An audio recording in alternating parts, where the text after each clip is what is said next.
वास्तव में धूप छांव का खेल है, जिसमें कभी कभी विघ्नों के विशाल पर्वत खड़े हो जाते हैं तो कभी सुख की सरिता उमड़कर बहने लगती है। किंतु जब जीवन में संकट उभरते हैं तब मनुष्य अत्यंत व्यथित और खिन्न हो जाता है। मन की चंचलता बढ़ जाती है और उसी के कारण वह दुख व भ्रम के चक्रव्यूह में फंस जाता है। आत्मचिंतन और संयम ही जीवन के समस्त संकटों का मूल समाधान है। किंतु इस चंचल मन को नियंत्रित करने हेतु भक्ति रूपी व्यायाम अत्यावश्यक है।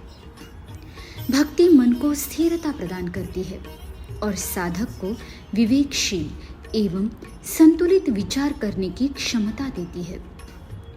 जब मन और बुद्धि के मध्य समन्वय स्थापित हो जाता है तब मनुष्य स्वयं ही अपने जीवन की प्रत्येक समस्याओं से बाहर निकलने में सक्षम हो जाता है।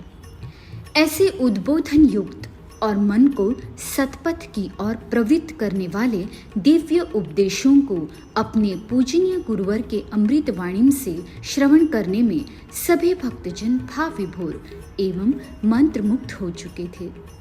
निमित्त था अनंत श्री विभूषित जगत गुरु रामानंदाचार्य श्री स्वामी नरेंद्राचार्य जी महाराज जी के समस्या मार्गदर्शन एवं दर्शन समारोह का, जो आयोजित किया गया था 7 एवं 8 जून 2025 के दिन स्वस्वरूप संप्रदाय के उपपेट क्षेत्र कामारेड्डी तेलंगाना इस स्थान पर।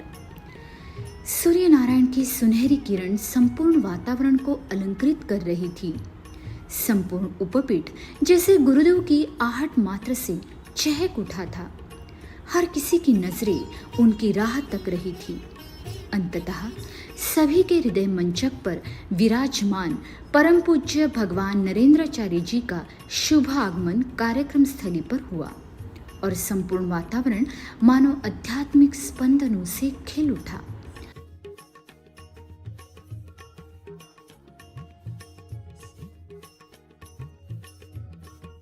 अत्यंत उत्साह भरे वातावरण में परम पूज्य स्वामी जी का स्वागत हुआ।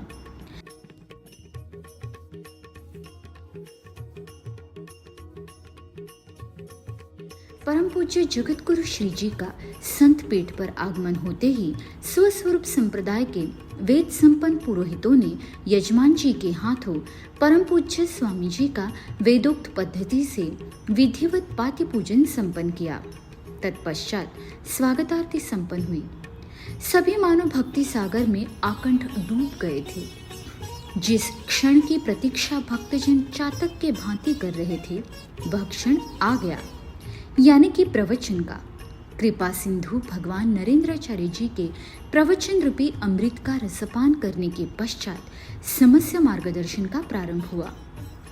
जीवन में उत्पन्न विविध संकटों से व्याकुल भक्तजन अपनी समस्याओं पर उचित मार्गदर्शन पाने हेतु परम पूज्य जगतगुरु श्री जी की ओर बढ़ रहे थे।